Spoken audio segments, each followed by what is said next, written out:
بسم اللہ الرحمن الرحیم۔ السلام علیکم ورحمۃ اللہ وبرکاتہ۔ مسلسل 40 دن نمرود کے آتش کدہ میں رہنے کے بعد حضرت ابراہیم علیہ السلام ملک شام کی طرف ہجرت فرما گئے۔ راستے میں ایک شہر میں قیام کیا۔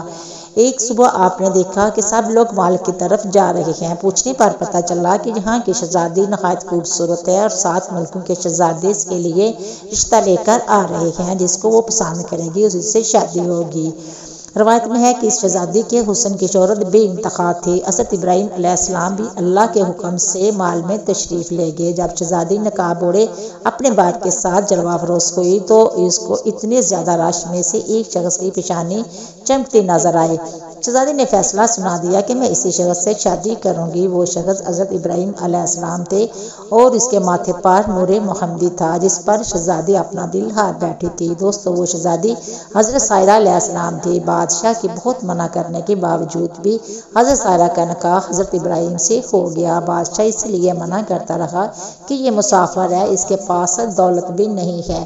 خیر، شادی کے بعد بادشاہ نے بے انتہا جان مال اور دولت اپنی بیٹی کو دے دیا اور پھر حضرت ابراہیم علیہ السلام نے اپنی بیوی حضرت سارہ علیہ السلام کو لے کر مصر کی طرف ہجرت کی۔ ہر بادشاہ کو فرعون کے لقب سے پکارا جاتا تھا۔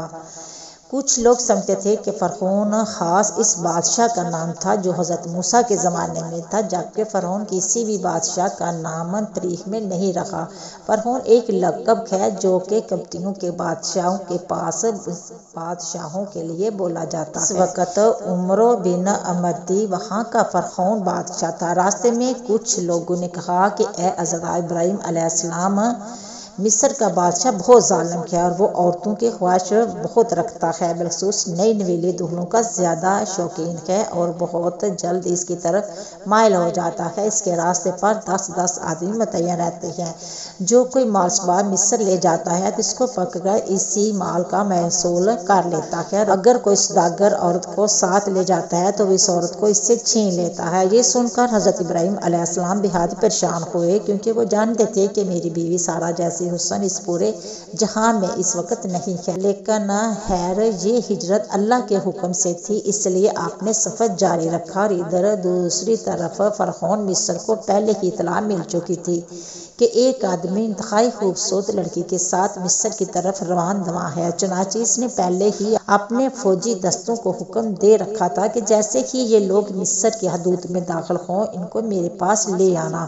بس جیسے ہی حضرت ابراہیم مصر پہنچے تو فرعونیوں کے فوجیوں نے آپ کو گرفتار کر لیا اور محل میں لے گئے۔ محل کے سب سے خوبصورت کمرے میں ان کو ٹھہرا دیا گیا۔ بادشاہ ان کے حسن کے بارے میں اپنے کرندوں سے آگاہ ہو چکا تھا۔ اس کی نیت جو پہلے ہی خراب تھی، وہ اب اس کا ارادہ اور زیادہ برا ہو گیا۔ اب اس نے حکم دیا کہ اس لڑکی کو نہلا دھلا کر لباس فخرہ پہنا کر میری خلوت گاہ لے آؤ۔ ملعون کی حکم کی تعمیل کی گئی۔ جب حضرت سائرہ کو تیار کر کے فرعون کی خلوت گاہ میں پہنچا دیا گیا تو اب وہاں پر اللہ کے حضور عبادت میں مصروف ہو گئی۔ چنانچہ فرعون خلوت گاہ پہنچا، حضرت بی بی سارہ علیہ السلام کی عبادت ختم ہونے کا انتظار کرنے لگا۔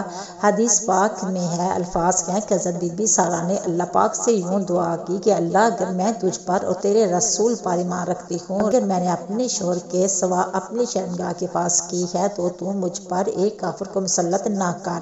اب حضرت سارہ علیہ السلام کوئی عام خاتون تو تھی نہیں، بلکہ جناب سارہ بے شمار اخلاقیاتی فضائل و کمالات کی حامل خاتون تھی، اور قضائے الہی پر صبر و تحمل کے ساتھ راضی رہنا ان کی اہم خصوصیات تھی، اور خدا پر اعتماد، بھروسہ، عبادت اور ریاضت میں خلوص اس خدا پرست خاتون کی دوسری صفتیں تھیں۔ اگرچہ آپ شادی سے پہلے ایک بہت ہی مالدار خاتون تھی، لیکن حضرت ابراہیم علیہ السلام سے شادی کے بعد بے پناہ مصائب اور آلام برداشت کیے اور اس راہ میں نہایت صبر و تحمل، خدا پر مکمل اعتماد کے ساتھ زندگی میں پیش آنے والی مشکلات کو سر کیا۔ اللہ نے آپ کی ہر دعا قبول فرمائی تھی۔ چنانچہ جب نماز پڑھ کر آپ کھڑی ہوئی تو فرعون گدے نیت سے آگے بڑھنے لگا۔ حضرت سائرہ پیچھے ہٹنے لگی اور ٹھوکر کھا کر بستر پر جا گری۔ یہ دیکھ کر بادشاہ ہنس پڑا اور بہنا ہونے لگا۔ بس اللہ کا عذاب شروع ہو گیا اور اس کے پاؤں زمین میں دھنسنے لگے۔ یہ دیکھ کر بادشاہ کانپنے لگا اور معافی مانگنے لگا تو سارا اللہ کے حضور میں دعا کی کہ اللہ اگر یہ مار گیا تو لوگ کیا کہیں گے کہ سارا نے مارا ہے۔ چنانچہ وہ پھر چھوٹ گیا۔ جیسے کہ زمین نے اس کو بادشاہ کو چھوڑا تو وہ دوبارہ سارا کی طرف بڑھا۔ سارا نے پھر دعا کی، اے اللہ اگر میں تجھ پر تیرے رسول پر ایمان رکھتی ہوں اور اپنے شوہر کے سوا ہر موقع پر میں نے اپنی حفاظت کی ہے تو مجھ پر اس کافر کو مسلط نہ کر۔ چنانچہ وہ پھر تھر آیا، کانپا اور اس کے پاؤں زمین میں دھنس گئے۔ بادشاہ پھر سے معافی مانگنے لگا تو سارا نے پھر معاف کر دیا۔ اگر یہ مر گیا تو لوگ کیا کہیں گے اس نے مارا ہے۔ اب دوسری تیسری مرتبہ بھی وہ بادشاہ چھوڑ دیا گیا۔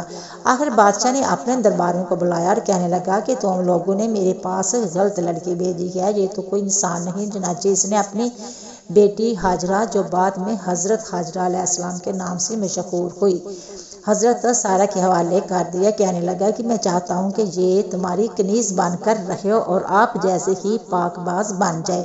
پھر بہت ساری مال و دولت کے ساتھ بادشاہ نے اپنی بیٹی اور حضرت سارہ کو رخصت کیا۔ پھر حضرت سارہ حضرت ابراہیم علیہ السلام کے پاس آئی اور سارا ماجرا سنایا۔ چنانچہ حضرت ہاجرہ نے ابراہیم گھرانے میں پوری تربیت حاصل کی اور 85 سال کی عمر میں جبکہ آپ اولاد سے مایوس ہو چکی تھیں، حضرت سارہ نے ان سے خود کہا کہ ہاجرہ سے شادی کر لو، شاید اللہ پاک نے انہی کے ذریعے تم کو اولاد عطا کرے۔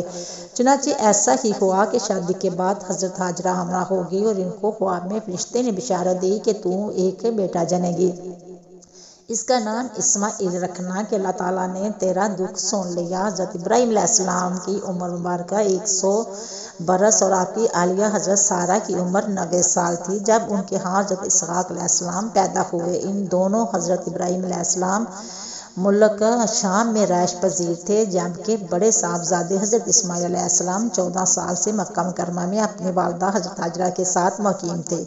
حضرت اسماعیل کی نسل سے عرب کے تمام قبائل وجود میں آئے۔ حضرت اسماعیل علیہ السلام کی اولاد میں خاتم نبیین حضرت محمد مصطفیٰ صلی اللہ علیہ وسلم دنیا میں رونق افروز ہوئے، جبکہ حضرت اسحاق سے حضرت یعقوب پیدا ہوئے جنہیں اسرائیلی بھی کہا جاتا ہے اور اس لیے ان کی نسل کو بنی اسرائیل کہتے ہیں۔ بنی اسرائیل میں سے جو انبیاء دنیا میں مبعوث ہوئے ان کی تعداد بہت زیادہ ہے، تاہم بنی اسرائیل میں نبوت کا سلسلہ حضرت عیسیٰ پر ختم ہوا۔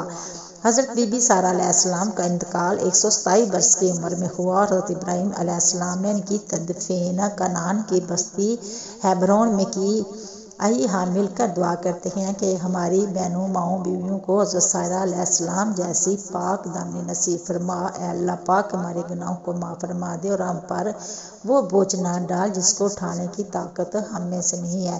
امید کرتی ہوں کہ آپ کو میری یہ ویڈیو پسند آئی ہوگی۔ کہ پسند آئی ہے تو شیئر کرنا، سبسکرائب کرنا، اچھے کمنٹ کرنا، دعاؤں میں یاد رکھنا۔ ہم انشاءاللہ ملیں گے نیکسٹ ویڈیو، تب تک اوکے، اللہ حافظ۔